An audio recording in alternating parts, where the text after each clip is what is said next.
Net gain, networking, encouragement, training, helping snow landscape and all small businesses hire, train, retain, and engage the best teams to build those win-win workplaces. Are you looking to thrive at work? Here is your net gain. All right, welcome to Net Gain Live at the SIMA Symposium. I'm your host, Evan Tashwire, Jack of all people trades. We exist to help snow, landscape, and all small businesses hire, train, retain, and engage the best people so you can build that win-win workplace. We're doing something special called Card Trick. I'm here with a special guest, Jeff Heller, president of the SIMA board. Jeff, introduce yourself to the people. Hi, Jeff Heller from Indianapolis, Indiana, president and owner of Innovative Maintenance Solutions. Awesome. And if you recognize the name, we've had Jeff on the podcast before, so we're looking forward to chatting with him again here. So what I'm trying out, this is called Card Trick here. So what Card Trick is, if you were paying attention to my promo beforehand, is I have several playing cards here face up. So Jeff, you could verify all you see is face cards right now, right? So exactly. He has no idea what's on the back of these face cards. There's different topics. So he could be drawing something he's an expert at. He could be drawing something he never heard of before. But he's going to gamble. So Jeff, as I say, pick a card, any card. Right, here we go. What is the Jack of Diamonds? Let's see. Recruiting seasonal staff. So Jeff drew the Jack of Diamonds, and on the back was recruiting seasonal staff. So we'll put that puppy back. But Jeff, so how it works here, you can either ask me about recruiting seasonal staff if you have insights you want to share, or we just start the conversation. How you want? Well, we're going to ask you a question. Let's go. You're the professional in the HR field. Sadly, I need to hear your techniques for recruiting and maintaining seasonal staff. That's a great question. So yeah, top 5 for recruiting and maintaining seasonal staff. I'll try and count on my hand here to make sure I get 5. I'll keep track. Okay. He's holding me to it. He's like, you will get 5. You will not cheat me. So number 1, I think even start in the off season. So I have, and this is something I'd be going to share with anybody, there's a list of off-season tasks you can do to really start reaching out to passive candidates, people that may not be working or maybe working another job that could be. So I think start small and do little things throughout the off-season for relationship building, things like talk to heavy equipment operator schools, talk to your local union about partnerships, reach out to people's businesses who do outdoor work but maybe don't do snow. Even start with just, hey, I see you guys do paving. Do you guys do snow in winter? Obviously, you want to make sure you're not trying to poach, but here's the thing, it might be a win-win because they might lay their people off in the winter because they're not doing anything. So if their people can make money and you say, look, we just need them to snow, and they go back to you, that can be a win-win. So I think start that in the summer, relationship building. Number 2, definitely heavy quantity of outreach, both with, obviously you want to post ads, you want to have boosted ads, but you also, I would suggest using like Indeed's smart sourcing and reaching out to passive candidates, reaching out in different networks, going to different local shops, local part shops if you have, or equipment dealers, talking to people here, seeing if you can leave flyers, anything you can do with that. But the more people contact you make, definitely the better. Number 3, I'd say, especially more in the social media age, using media, because one thing I found is, snow guys and gals love to see their own brand. They love to see people working, and clips of that. So engage that on your company's socials, whether it's your LinkedIn's probably not going to hit as much, but like your Facebook or Instagram, people will really go for that kind, especially operators, because they'll see, especially if you have nice equipment and you show it off, maybe get a few testimonials in there. So that's 3 on recruiting. So I'm going to kind of hit 2 on maintaining. Big one on maintaining. I would say if you hit nothing else, remember this. Have somebody in your company own keeping up that availability on a weekly basis, because number 1 thing at work is people got to know what's expected of them. And, part of the, it's hard to do in snow because there's so many unknown expectations. It's not like you're scheduling a job that you can say, all right, I need you for the next 5 weeks on this job. We might need you, 2 weeks straight. We might not need you for 3 weeks at all. But what you can do is say, what I will do is I'll communicate with you every week. I want you to provide updated availability to make sure we have that. We'll communicate about any weather that's coming in potentially, or if there isn't.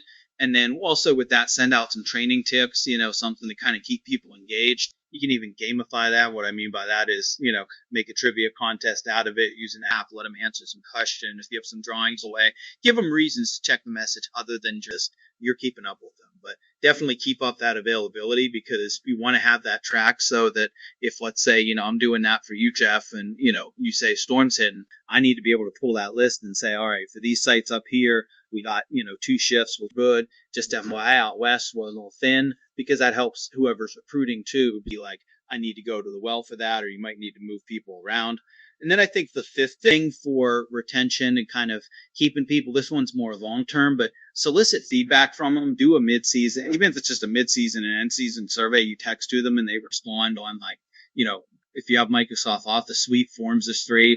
There's a lot of survey technology out there you can use, but get a survey, even if you just send the questions they type responses back to. But anything you can do to track feedback and make it easy in that way. And then if you're able to implement feedback, definitely let them know that, because it shows people their opinions count. And that's one of the things that drives engagement, is my opinions at work seem to count. And that doesn't mean you do everything people suggest, but it means you account for, even if you can't do something, if they say, like, hey, this is kind of a pain in the butt that we have to hit this area of, the HOA, it's tight garage doors. It's like, yes, I do understand. I know that's more of a pain. However, it is in our contract. Here's why it's important. And I appreciate that you do that. I appreciate you all doing a good job. So, you can't always do what they say, but at least you showed, hey, I heard your feedback. It was accounted for. So that's a 5. Any thoughts on that from your ears? It's more specific to markets like mine as far as retaining seasonal staff. We tend to have the same people come back to us each year, but being in a low snow market, I don't always have work for them. So I maintain relationships reasonably close geographically to where I'm at, where say, I'm from Indianapolis. We get a lot of lake effect snow up in northern Indiana. So I will have work for them with contacts that I have up there to keep them busy, because that's why they want to work. They need to bring home a paycheck. So, I won't send them halfway across the country, but you can get to northern Indiana in 2.5 hours from where I'm at. So I will provide them, if we don't have work, I would provide them opportunities for work, and they really seem to appreciate it. Now, is that opportunity, is that within your own company that you do, like site true service, or you? No, it is. It is with just a group of people that we work with closely. Tend to share. If I'm having trouble with something, they'll send people down. They're usually consistently getting hit with snow up in the lake effect snow belt. So if we have nothing going on, because in my area we can go weeks without an event. So I can farm them out to them, keep them busy. They fit in with these groups. They know what the expectations are. So that's just one thing I do as far as retaining my seasonal staff. Now, if they need help and we have an event going on, obviously they stay in my backyard. Sure. But there are many times where I can provide assistance on both ends, keeping those guys busy and helping out a buddy with his work.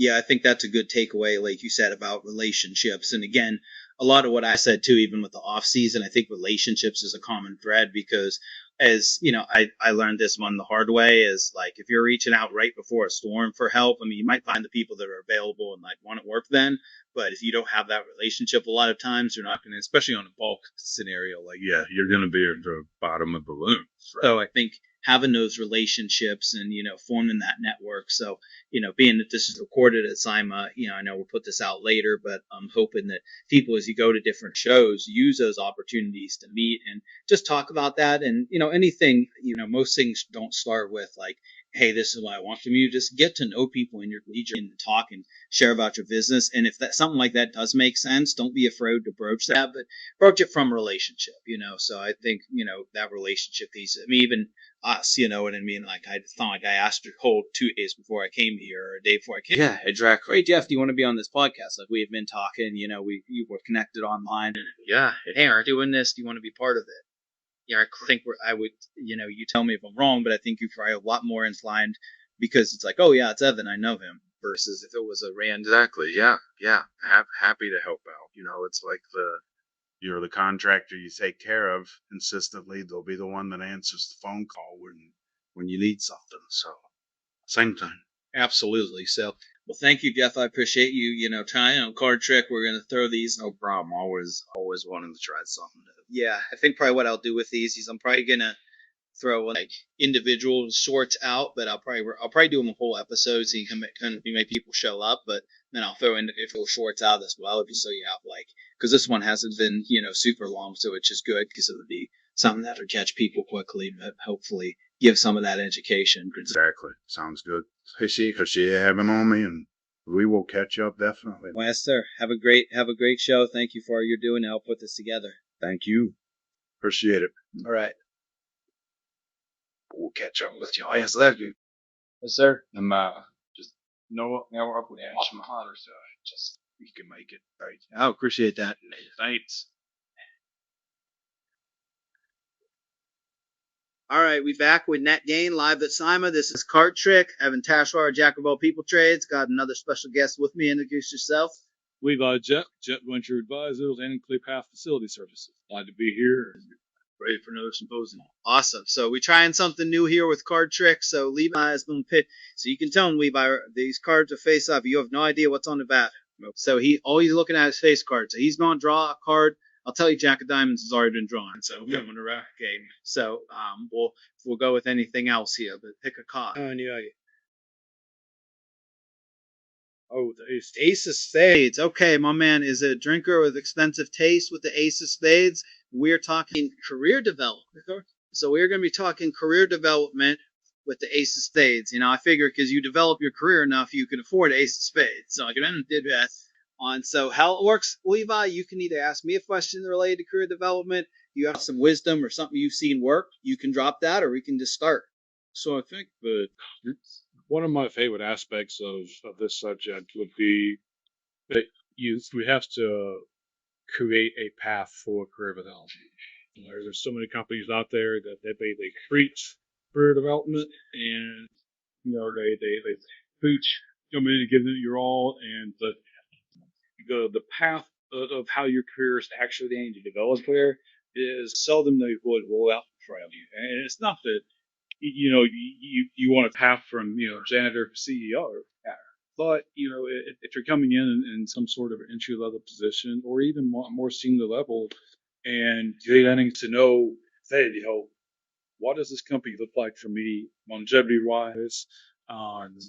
And I really think that is a conversation that starts during the interview process. Yeah. I've asked that a few times in interviews. Hey, what is my time here for poet? And really, it's kind of surprising some of the answers, or I guess lack thereof, that you can give from some HR professionals out there. They don't think about that either. Yeah, I think that's a good point about intentionality. And one thing about career dev I find, I don't know if you found similar, is it's almost never a fire of the day as opposed to say an operational service issue like in snow. Obviously, if snow's coming, snow is what we got to do. It's in the forecast. We got to serve. We got to get it clear.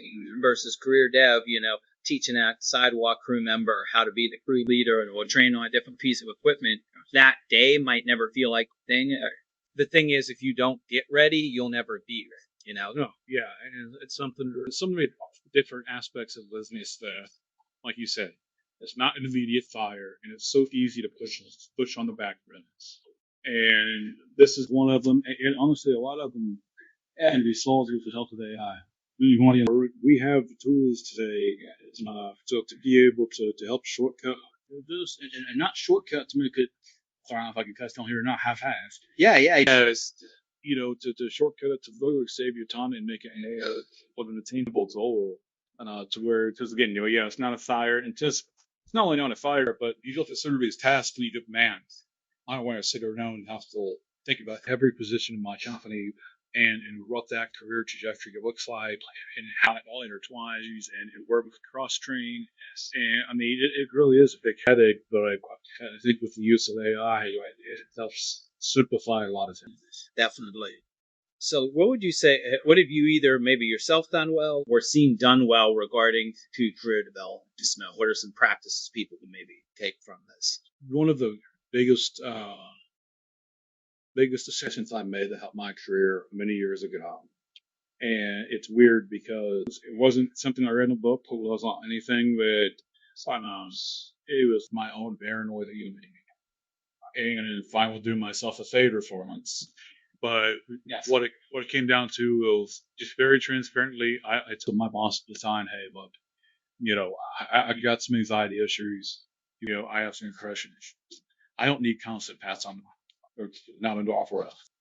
But, I would like some guidance every once in a while. Don't let me get out too far and I'm, making mistakes or doing something the wrong way and then my correction comes at I'm getting rolled up. I mean, but, this help me out touch base every couple nights, 2, 3 nights, just to, hey man, you're doing great, keep it up. Or again, hey, I noticed this, and because I don't want to wake up one day and have a surprise pink slip. And because I know, I was doing everything wrong to begin with, but I, put together a pretty thorough email and sent it to my boss at the time. And, to much to his credit, he went back the very next day and I was like, hey, no, I appreciate you reaching out to this. I don't really have any feedback right now. You're doing things great, but keep this in mind that, you do have, sort of anxiety challenges. And again, man, just being open and transparent, I'll tell you as I come.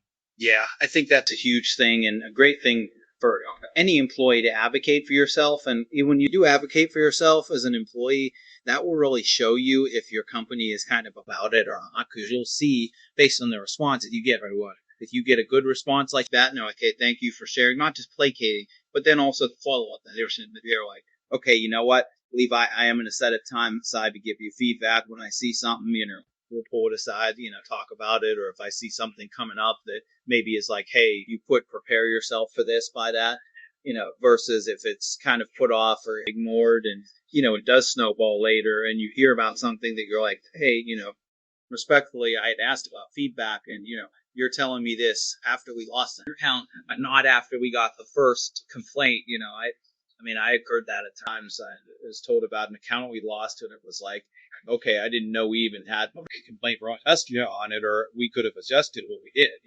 Absolutely. And I think something else that it does too is that it doesn't give you unlimited permission, but it does give my son permission to go to your boss and to check in. Yeah, it may not seem like you're busy on the side, but so, and then they already kind of have an idea as to why you had to check. And also, I think sometimes people maybe are especially in remote, sometimes you get that they can tell you that you have kind of like a guilty conscience and opportunity. They're wanting to see what I'll notice what it does. But again, mental health, anxiety, depression, all that, not the problems, and it's kind of widespread. So I think that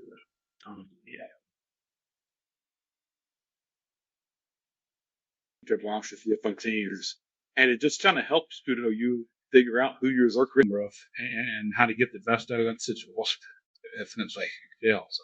Yeah, I think that's really good advice on, two things I'd say is number one with career dev, definitely, like you said, advocate yourself. One exercise I like that I do in coaching is the best of me. So it's 4 questions that anybody can share between anybody, but it's great between supervisor and employee is you answer, you get the best of me when, you get the worst of me when, you can count on me too, and this is what I need from you.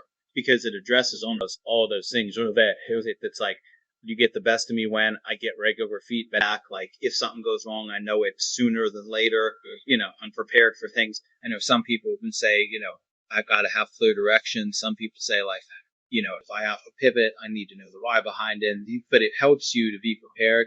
And I think consistent one-on-ones between employees and supervisors are definitely big because then even if you don't have feedback, then it's like, all right, it's still good to connect too. But it is. But the caveat I'll put is because I have seen this firsthand play out. It is the most frustrating thing I think of at this moment, and it's that when you do have one-on-one schedule, if you're a leader, that is not a board meeting. That is the employee's movement. You are not to cancel that meeting. You are not to push that meeting off unless you have made it abundantly clear to that employee, hey, I'm sorry, I'm sick. We'll get over something came out, I'll push it, but we are still having this meeting. I have seen it so many times. I've had bosses cancel week after week after week after week, and it's like, what is this? I mean, I've got stuff that I'd like to talk about, and so I think that from a leader perspective, the one-on-ones, even though you may be running that meeting, so to speak, it is not a meeting what to cancel or even also to take over and not let that until you really share or even have a chance to talk about what could be on their mind. I used to run one-on-ones. I mean, I would have some notes to kind of help me either stay on task or just some decent and get you talking questions. But still, right at the very beginning, I would always just be open so up to that employee. Hey, what do you got on your mind? Is there anything to be done to get out there's way? And then, as we work through whatever that is, go on into the meeting. Now we can maybe talk about some other stuff later. But yeah, no, it's just I agree that one-on-ones are extremely important. But it angers me when bosses feel like, oh, it's just another meeting, and I can do with it what I want. And Yeah, 100%. I would agree with that. That they can be, obviously, we know in Stone that there is some flexibility, but the flexibility is always the reschedule is a priority, right? It's not, and it's not, it's not just, oh, I didn't plan my schedule and I have a bid due today. Like as a leader, no, if you got paperwork due that you knew was coming or a project that you knew was coming and you didn't plan, that's on you. Like that's, but we'll kind of, I guess, end it here with, because you brought up some good things. So I'm kind of pivoting right into this. Is kind of almost, since we're talking career dev, we're not necessarily on a specific company, but overall on kind of for employees looking to build a career someplace, what are kind of red flags and green flags? And I'll point out how red and green that I heard in what was said already is green flag is if you ask a supervisor for specific feedback and they honor that and they give that to you, that's a green flag, something you want. Versus a red flag would be if you are at a place and your one-on-ones are consistently canceled or rescheduled without any explanation, they're not prioritized, or if you're in them and your supervisor's not paying attention and multitasking consistently. Not saying it doesn't have to go to one-off, or that consistently you feel deprioritized, that's a red flag. So anything else you throw out of either green flag or red flag for an employee to know they got to. So one that I've heard people mention this before. I had never done it myself. But during the interview process, as long as it's something that's not going to cause too much of an issue, but it's, hey, could I talk to someone here in my position?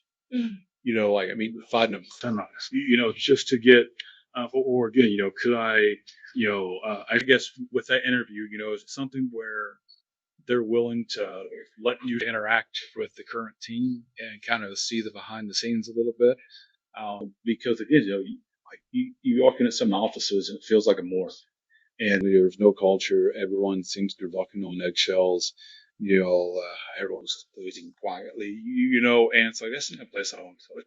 But if I can't see that, or without accepting the job first, it might be a really short place I'm working. But again, just the same. I mean, if I was on the fence in the interview process about this position or about this company or whatever, but I'm able to get in here and see it. Wow, everyone here, there's energy. People are talking. I mean, this scene like a place I really want to be. That may have been all I need to say, yeah, I'm going to.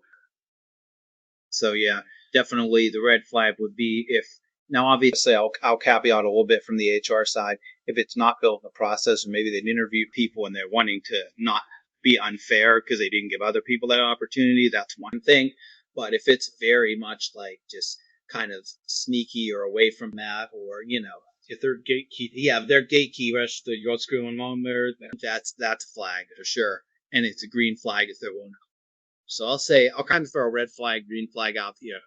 Huge red flag if you see it in the job description, in the interview, we need somebody to hit the ground on it, like red run, because what that is coded language for is I'm not going to support you. I'm not going to give you what you need yet. No training. No, don't expect to have anybody to ask questions to. We need to come down, and also probably unrealistic, because they're expecting that. Yeah, you're going to come in. I mean, a sales coach you actually had on here on the podcast, Leslie Whitaker, a great episode to listen to. She said that, from a sales coaching perspective, she said it takes one cycle plus a month to, really evaluate a salesperson. So you think about it, if you're hiring somebody for snow sales, that's a year plus a month. That's 13 months. So if you're saying you need a salesperson to hit the ground running, run from that, because that's going to tell me that. I mean, I was with a company and I saw it firsthand where I had started in like May, and I remember, saying, like, I got to retrain the salesperson. Literally said, they're a bust for it. And, when I left, I was like, oh man, this guy must not be good. But how long has he been here? He's like, I'm thinking this was maybe 2 months after I started. I'm thinking maybe he'd been there a year or two, wasn't hiring it. And my boss like, oh, he started 2 weeks before you did. And I'm like, how can you even judge somebody like that? Like, we haven't had a whole season. And now knowing what I know, it's like, how can you be a bus wreck when it's, July and snow? Even if you are, it's still time. Not that you should ever slack, but it's like there's plenty of time to correct. Let's figure out. Which will go to, I said that's a red flag, get the ground running. A big green flag for a company which I've experienced is good is they will let you learn from your mistakes as when you're doing them and correct them. And not just, say you're sorry, show that apologetic, but show that you're willing to learn, like demonstrate, say for instance, and I'll give a company I was with credit, like, when we had lost an account and, to self-performing, and we came together as a team, sales, operations director, field manager, and we all said, hey, we need to talk this out as a group and say, why did we lose this? Was there things we did or didn't do? It could have, and all of us, the four of us were all honest about it. And we're like, yeah, you know what? I didn't deliver on this. I'm like, yeah, you know what? I didn't recruit you in the manner. I didn't have, or trained in a timely manner. So all of us were able to say stuff. But if a company is willing to let you learn from your mistakes, and when you own them and do the right thing different the next time, and they compliment you, I mean, even in my current work, I see that. I had a employee engagement thing I did where I kind of left some people out of the loop, not intentionally, just kind of was moving to asters. Didn't think they wanted or needed to be involved. It, like, really kind of caused not major hiccups, but I just realized I could have operated differently. The world we live in, and it's not just in the workplace, it's everywhere. We're so critical of everyone. If you mess up just one was, Yeah. As I said, man, we're all human. Everything next mistake is. And it's, like, you don't want to make them all the time. You don't want to make them habitual. And you want to learn from them. But, so many places out there, it's like, as soon as you make that first mistake, it's almost like you're on the ship. Yeah. And it's like, that should not be. I should be allowed to make it. I did make a huge mistake, and some say it's unforgivable. I get that. But I think overall, though, 90% or better of the mistakes that are made are recoverable. And as long as you have the good intention to learn and to move on. And because, got those feelings, sometimes a mistake is made because of existing process. It's broken again. Yes. And, that mistake or that new employee or whatever, they just exploited, something that should hard have been corrected your company to begin. So yeah, it's a very, not high pressure, but just unforgiving world out there with just just in the workplace. But you look at restaurants, someone gets you ordered wrong, and again, that's a mistake, but some people let that ruin their whole sales.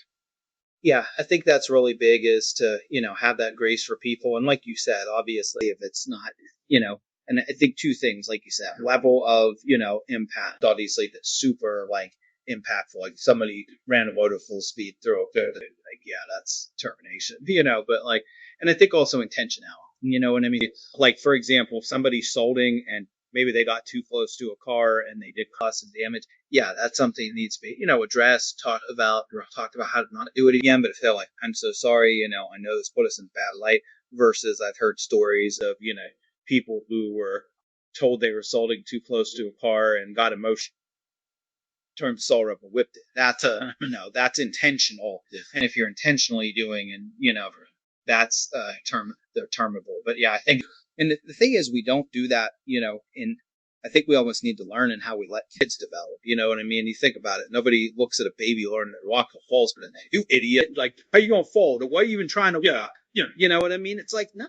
Yeah. They get up. You want them to get up. You want them to try. They fall off their bike. You don't want them to throw their bike away and be like, well, don't even try to ride that bike. Or, you're playing catch and they drop a baseball, they drop a football.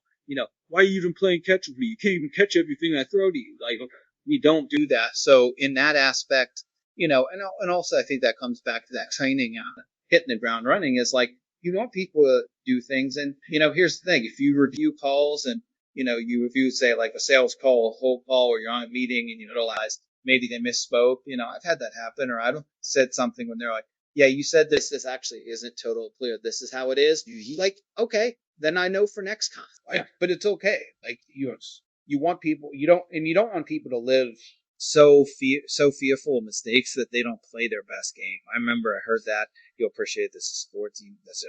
I figure we had to get to sports eventually. You have to. This is 2009 Penguins, Pittsburgh Penguins that won Stanley Cup. So they were out of playoffs like mid-season and fired their coach, and then, coaching change, hit fire, won the cup.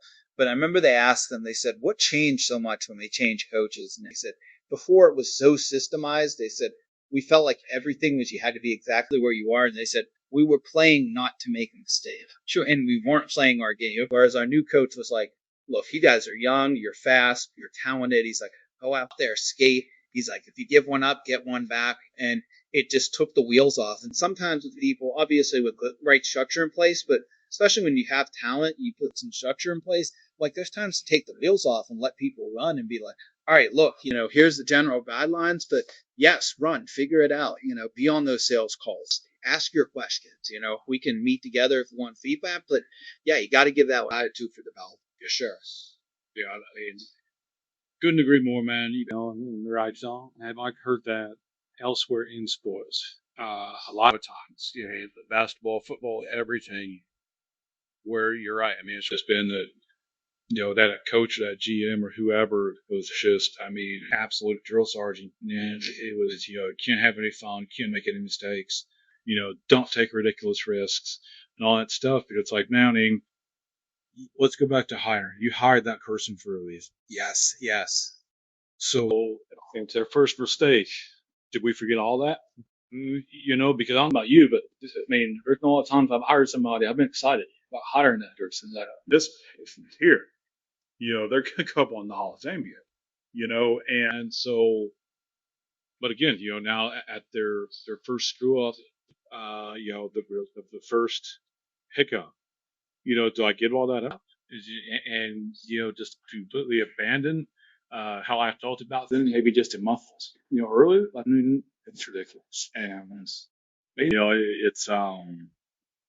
we're all trying to work to make a living.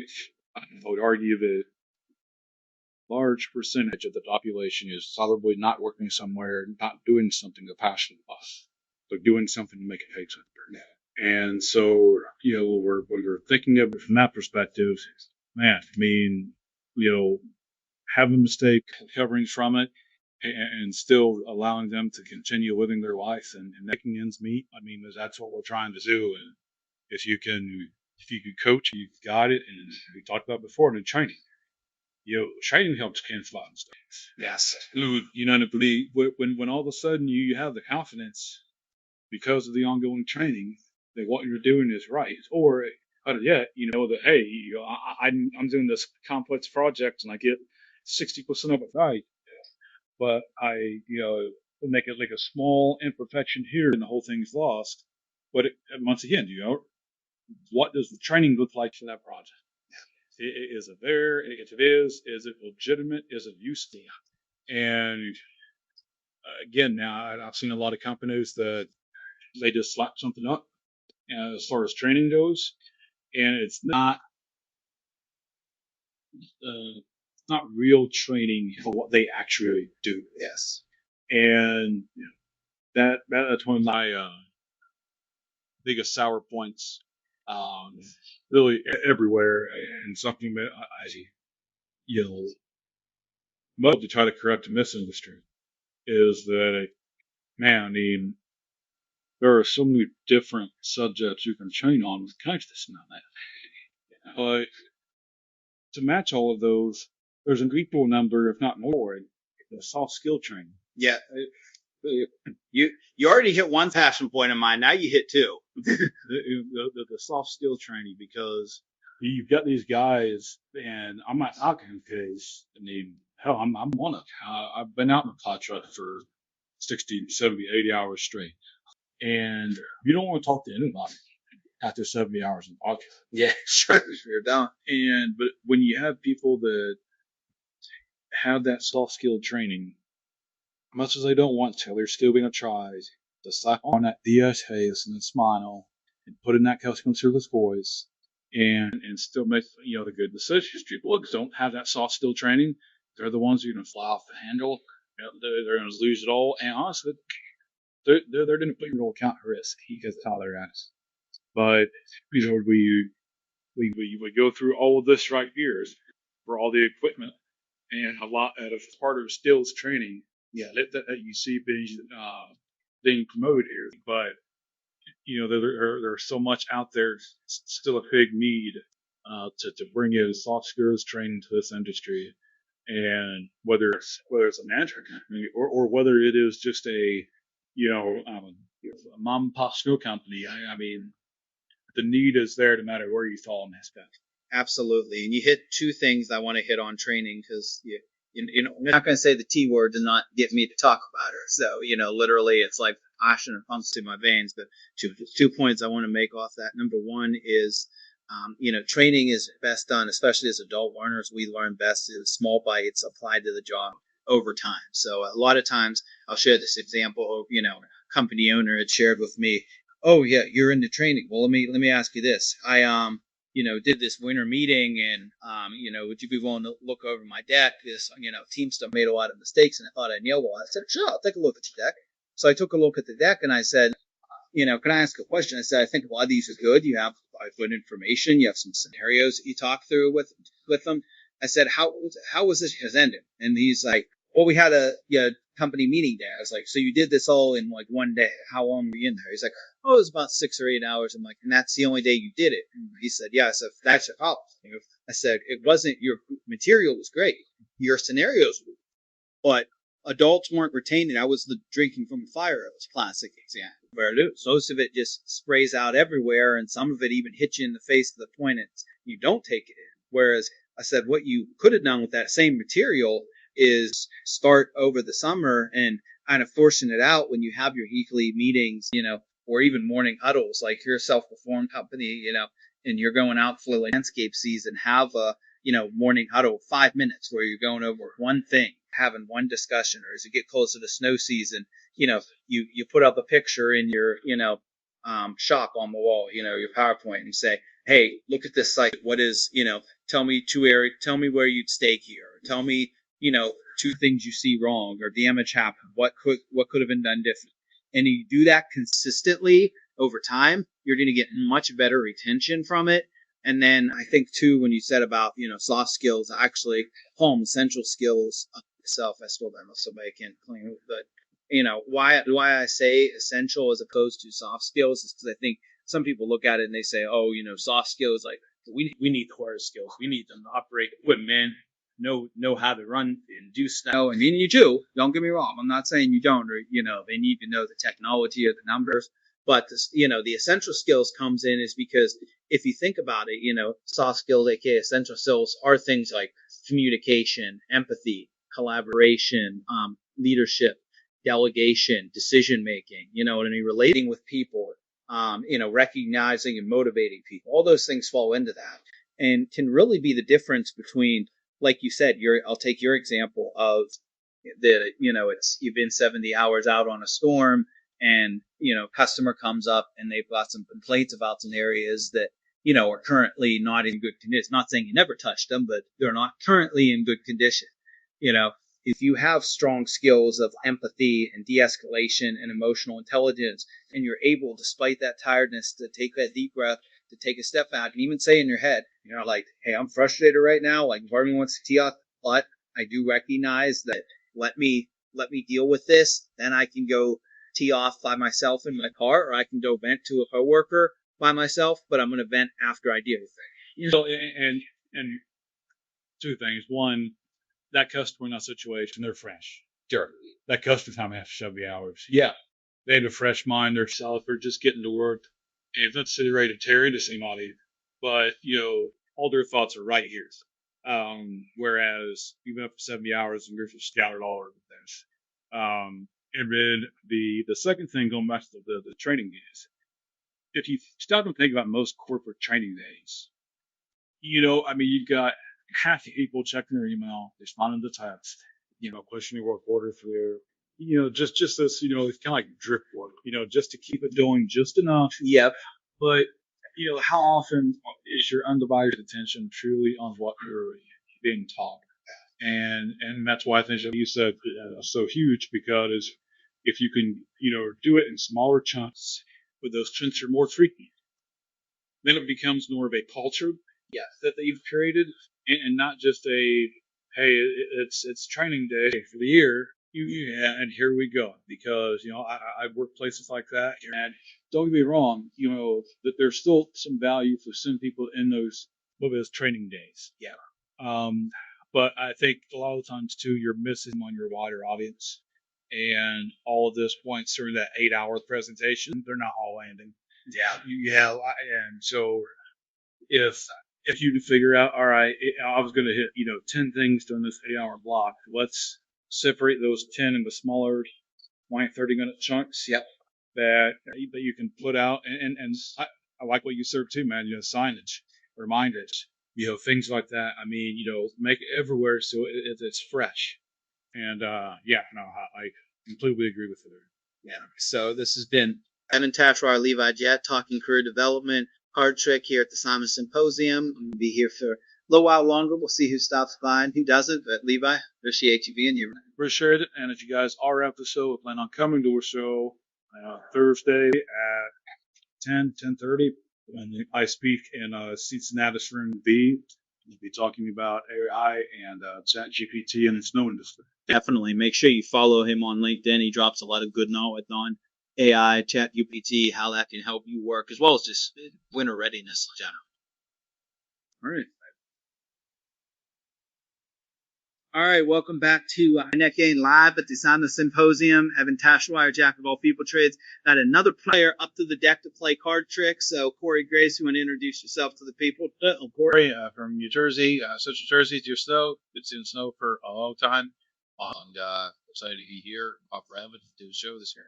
Awesome. So, Kory, I've already told him offline how this works, but you can tell the people the cards are face up. You got no idea what's on the back, right? I have no idea. So he has no idea what he's drawing. So he's going to draw a card, and we're going to talk about that. So, Kory, pick a card, any card. Remember, this dude had been drawing on. Yeah. So Jack of people trades, I'll go with Jack. He's going to go with the Jack. How about first one? Yeah, you can learn it. There you go. Who we got? Onboarding. So he went with the Jack of Spades, and the topic is onboarding. So that's a big one. I know we've actually talked about that. So it's an issue. Now we get to talk about it. So how it works, Kory, with onboarding, you can either ask me a question about it, you can, share any wisdom you've got, or we can just kind of start from the beginning. I'd say probably start from the beginning. We have, probably go both ways. You can ask any question about it. I'd ask you a question. But yeah, shoot, we have a process. It's very time consuming. It's very haphazard. It's not a fluid process, and it seems like it's always different. Now, by different, I mean we have subcontractors, we also have seasoned people, and we have our own in-house year-round teams. And the process gets a little funky when we try to do all three of those at the same time. So we've kind of come up with a way, and I don't think it's great. They just have one day each, or just certain days that we only do one within, but the process itself, the paperwork in and of itself is probably with packets within the package of uses. I'm not sure it's digital, so you sign on at 10%. So it can be created. Well, how do we create it? So you can or is it simply just maybe a PDF that's editable? Yeah. Do that. So that's however we struggle with it. And our onboarding process is not that complicated. What are we going to pay an hour? Pay for, for a course of this, say, or something like that. And that's it. We check off the box. We sign it. They sign it. They do their tax paperwork. Decide image release or pictures or stuff like that. And then additionally, if it's, in emergency health act where we send phone, where address, all of that stuff. Take a picture, copy of the driver's license or security card, and you can bring one of it, proof of residency or citizenship documents that they have to provide. I think copy of all it. Then it gets sent off to somebody else in the office that processes the rest of it. The process is kind of broken. So, how do you think you should improve that? Okay. So kind of if I'm hearing right, you are asking about onboarding both 3 different ways for subcontractors, service providers, for full-time employees, and for seasonal. All right. So I'm going to try to take that and address all 3 of them. First of all, I think number 1 is 2 things. Number 1, there are definitely 3 different veins. So you've done a good job recognizing that. Number 2 is there has to be ownership, I think, overall of the process and of the different pieces. I'll kind of start with the service provider one, probably the one I have the least experience in, but probably the one we probably have the most control over. That, obviously, since it's a subcontractor relationship, is not one I'm going to speak on as much because I do more on the people side, so that's not an employment relationship, it's a contractor relationship. So a lot of that is making sure that your contract itself is solid, and that's always something I suggest people check with attorneys on. Yeah, our attorney has looked at our fact. It's real things. Yeah, but Shane, obviously, it's just for women. There's really not a whole lot. Anybody that's a sub that's fully responsible for a site that we give them, they have their own insurance. They have their own postings. Yeah. We're 1099ing out. So they're only throwing out a double 9 and signing the victim table. Whether it's per hour rate or it's a flat rate, so that's the most basic one. So I think probably the easiest. Yeah, I think with that, it's probably the case of, really getting feedback from, other subs, because you have to think about subs. Subs have their own business. They're in the field. A lot of them usually, the reason people sub for a business is because they don't have the infrastructure themselves to sell snow necessarily or to respond to bids because they're out working all the time. So because they're out working all the time, the easiest you can make the paperwork for them flow, whether that's technology, processes, PDFs, Microsoft Forms, however it is, making that flow is probably the key there. So that's one I'll say at least about this because I'm not as much an expert.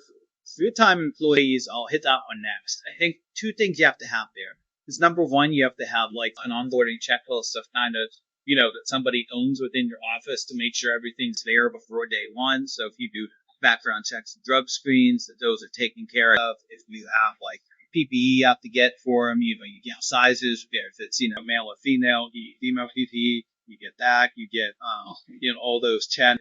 Somebody's owning at somebody's office, you have a computer, if they're in the field, be on an iPad or phone, whatever the equipment is, and kind of have standard lists per role. I mean, you can even do stuff like that, like they have a CRM and stuff too, or system. There's different, technologies. We have a person in our office who kind of owns 2 people that only that process. Yeah, was left the invitation to make sure that I got it right. The guy or whoever guy, and then he goes to the experts, and they're like physically inputting into the order of it, just because a raw stuff. So it's really 3 people that are trying to follow. Yeah, and I think it's probably in that case, it's probably just sitting down and kind of owning. What's good, y'all? Just saying hi to some people here, but I think it's probably just sitting down with those people and kind of clarifying, like, really, in this any case, what's working well, where are the bottlenecks, and kind of, I always say don't try to boil the ocean, like, see if you can eliminate one bottleneck at a time, or one little thing here or there, and kind of work that out.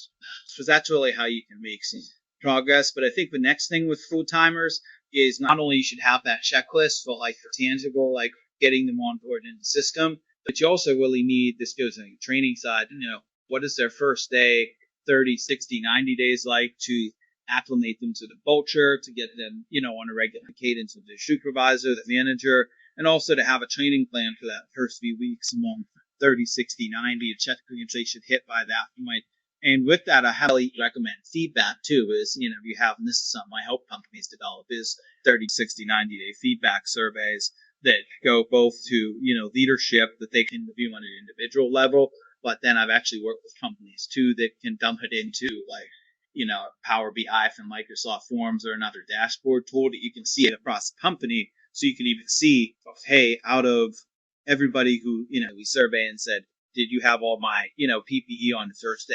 70% of the people are telling you no. That tells you from feedback, okay, we got PPE issue. Like, how do we make sure we're testing this? Or if people are saying I have trouble with the food tracking app for snow in the field, then that it's like, all right, we need to put more training there. So I think some of that stuff because it fits.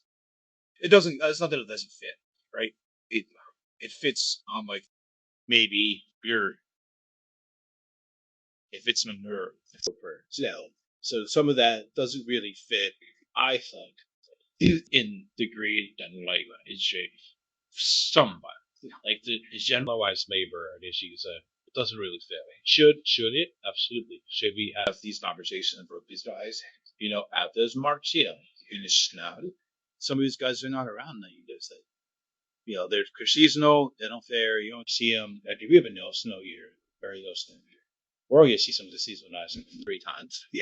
4 times. What do you mean? Especially if they're just like a machine and like store. I only see the Navy twice. What should we do with if we have a bigger season and they're around and for 5 people, or to see some people that do more than just operate? Yes, he should. But it's really hard. Right, so it shouldn't. Yeah, sure. So I'll say 2 things to that. One, just for clarification, I was talking on 3069. That's full time, but I wouldn't say that season. Yeah, seasonal. I do have a different cadence, so you should do it. I'll give you a slightly different cadence after season. I do agree. Now, I think what you could do, I'll push back a little bit and say I think you can do it in the green and white. It just has to be done digitally. You're not going to have as many standing meetings. So really what you need to think about is, number one, having an everything in the morning huddle is really good, because you can have small bites of training over time, which actually has helped adults retain things better. Also, too, think about the field training moments, especially early on, having either shadowing and what I call reverse shadowing. Say they're doing, their landscaping, being observed, being coached. They're pushing, being coached, trained on the machine.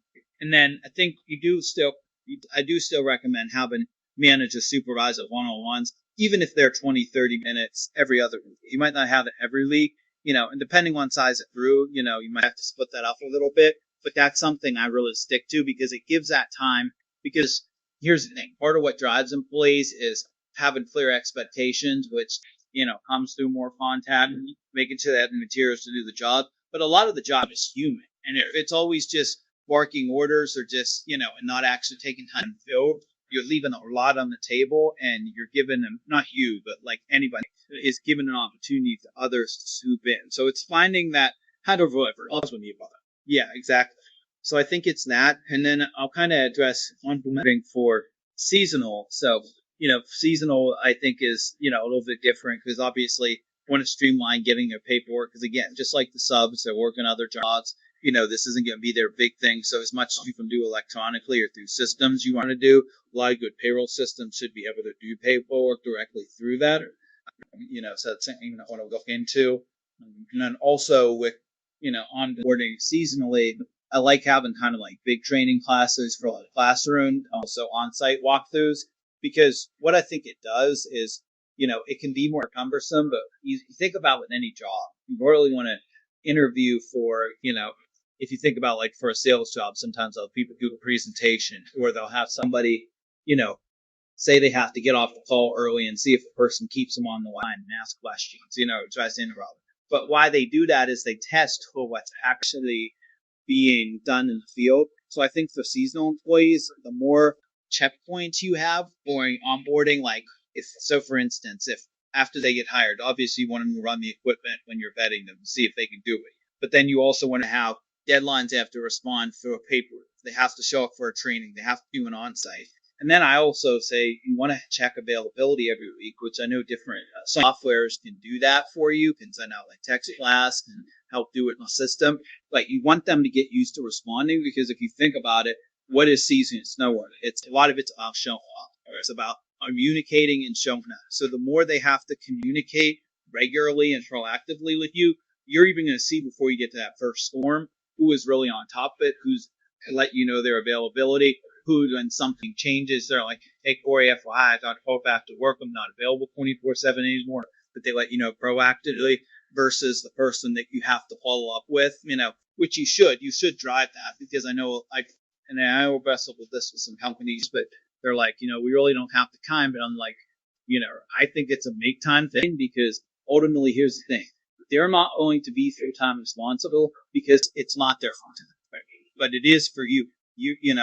Somebody said this to me earlier, talking to Salt Supplier, and he talked about like, a season or something like been sold, and it's like, you sold right at this contract, and he had to say, our reality, you signed the contract, I did, right? And it's the same thing with the employees, is we have to realize as contractors, as the company signed that contract, so you have to put as many things in place to really touch base, and I think if you do that touch base consistently and have that process where, that's why I always suggest the process, what I did when we worked together, it was like a phone interview, then you got to show up in person. It's like, you got to show up when I call. Like if you can have someone say you're going to be available at this time, right, you're going to pick the phone up.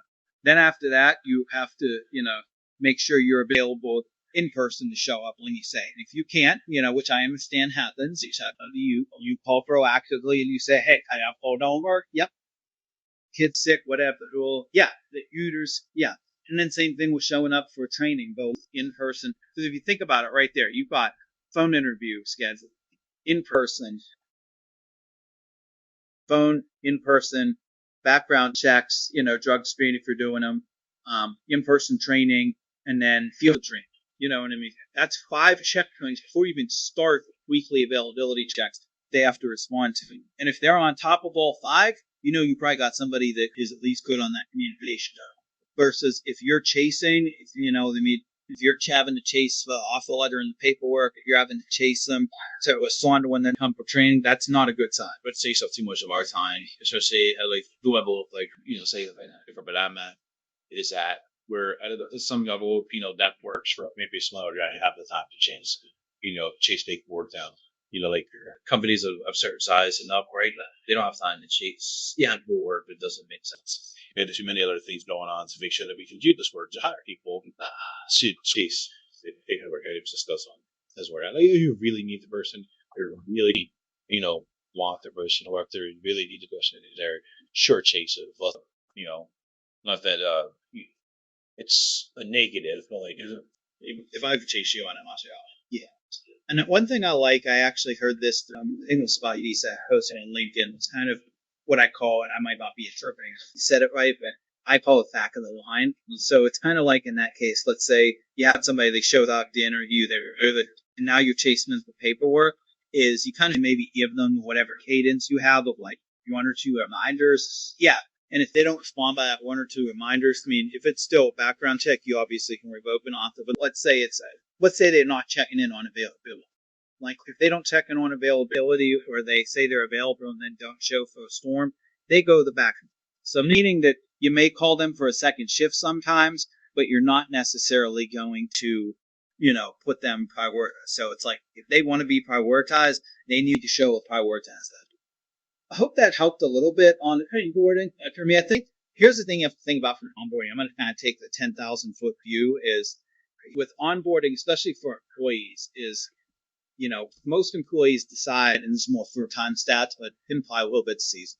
But, most employees are deciding in that first 30 to 120 days, do I want to stick with this company or am I? And so you have to think about it, people side, culture side, a training side, an engagement side. Are you hitting all the right levers in those days, setting them up for success? And that's why I think the work I do on the people side is so important, because I try to help. Yeah, somebody's like not on the people side. That I feel like this works. I've been places, maybe not in my slow career, but like other things, like decades ago. Places like I'm down at work, like cool, the money is great, sure, whatever. But you get a little deeper, and like I don't know if I want to work here. Because it's culture thing. It's just just the job itself, or whatever, so having that time period, to the side is key to make sure that you be a great employee and that there's a whole lot to stay in. 100%. And I think some of it is caring as a leader. So even if you're not sure like where things are going to fit, like tactically, that's something you and I and others can always talk about.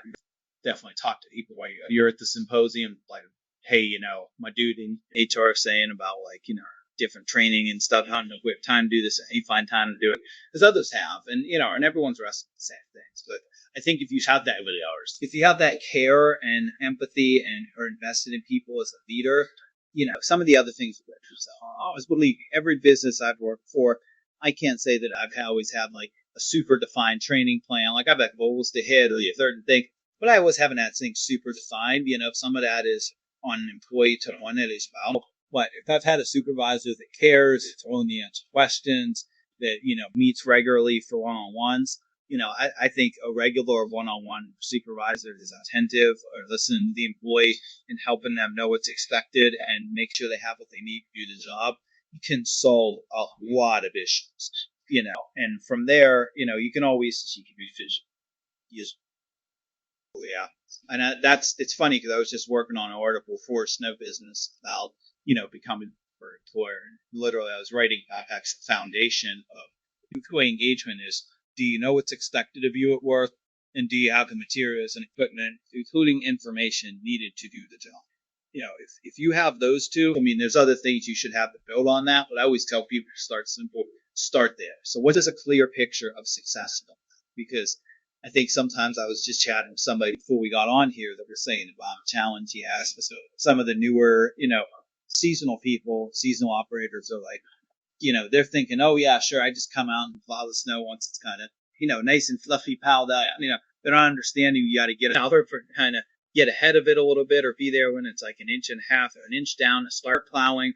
And then also that you have to come back for cleanups. But I think as a leader, if you paint that expectation, like here is what the client's site is expecting. Therefore, this is what we're expecting. So we are going to call you at its time. We're expecting, and I think it's even good to get down in the seasonal to even clarify, like, because sometimes there's some people that'll be good to go as long as they can go, or say, hey, I'll go with the short break, or I'll go with the, go home, sleep for 4 hours or whatever. But if people aren't clear, set like shift expectations. So, one I've heard is 12s. One I like that John Macharko taught me was this is a registrar. I go, no, John, where are you? How are you, John? So one thing he recommended live. But one thing, but I'll leave that in there. But one thing he recommended that I really like was he said, if you have two machines, if you start two operators together, run one for 5, one for a 10-hour shift, then you bring a third operator in to relieve that 5-hour one, then he runs a 10. Then you basically can have 3 people flip through 2 machines. You can even do that cross-training on sites in some ways that it really works well, 2 machines, because then you have, and you can even do it if you have 2 machines on different sites, so people are trained on those sites. So like if you're operating on, a mall here and I'm operating on a shopping center, and then there's a third person who knows both sites as well. So let's say I'm here 5 hours, this person comes in, is going, this person, you can keep rotating and the machines are always going. So I think that's a really good thing to do. But whatever cadence you have, clarify that with people, because I think sometimes people think basically just say like clear expectations on what's going to happen or should happen, so everybody's on stage. Yeah, and communication and process. And here's the thing: I think it's always good to vet it by, like, that's why I think like I can maybe a partner for you or others or other people. Vet it by people who are a little bit outside. When you onboard, because they might be able to say, like, well, did you tell them this? Or did you tell them that? Because there's a lot of things, and I'm guilty of this in my own job too.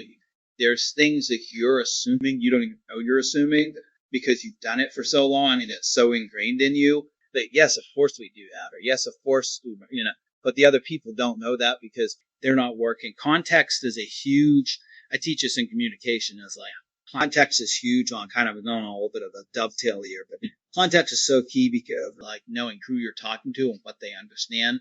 Because, for example, like if let's say you're, working on a site and clearing, clearance snow, and you're talking to another operator, they understand the machines. You can use shorthand. You can be like the Arctic, you know what I mean? Whatever. They know what you're talking about. Versus if you're, versus if you're talking to a client and trying to explain what happened, and you're like, yeah, we're gonna bring the Arctic out here and da da da. Well, they might not understand. Why does the Arctic sectional give a clear push? What we're using. So you might have to break down to them more. This is what we're using. This is why, especially something like sales, like you're charging more because you're using an Arctic sectional or Metal Plus or something. Why are you using the Training expectations. Yeah, because their context is different. Your context, you understand edges, you understand what gets a cleaner spray, what's going to be better for their property. They don't understand it. So if you're charging more for, say, treated salt, additives, you've got to put it in their in their world, which is they understand property risk. So it's like, hey, look, the reason we're using brine and charging more is because we're preparing this in-house, but the payoff for you is going to be, and you can throw this, we'll say, remember the site, watch my episode with her on salt wise. Allison throws the stat out of about that. I can't remember how many thousands of dollars of damage they estimate like each ton of salt does to I saw something of that. But basically, if you can put that in a property manager's language, then when you're using brine, if they're saying why are you charging more, but then you can say, hey, we're making this, we have it internally, plus it does X amount less of damage. So long term, you're not seeing it now on paper, but long term, it's going to save you. Understanding what's important to people and the motivation. Same thing with your seasoned staff. Like you have to understand they want paid and they want, clear expectations to make that extra money or fill in their income. So it's like, I want to help you do that, but here's what I need from you to help you. Kory, thank you very much. I appreciate you joining me. I know we got other things. I know This whole theme of this year's SIMA show is gambling, right? go all in. So go all in, get your trading for Bevan, or at least you're consulting for Bevan. Because if you don't, you'll blow. Yeah, you bust. You don't want to bust on the people side. No. Since we like the selfies. Yeah, you got to turn. Hey. All right, this has been an end. I'm going to sign it off because I'm going to go to the next event here at SIMA, but it's been a great time.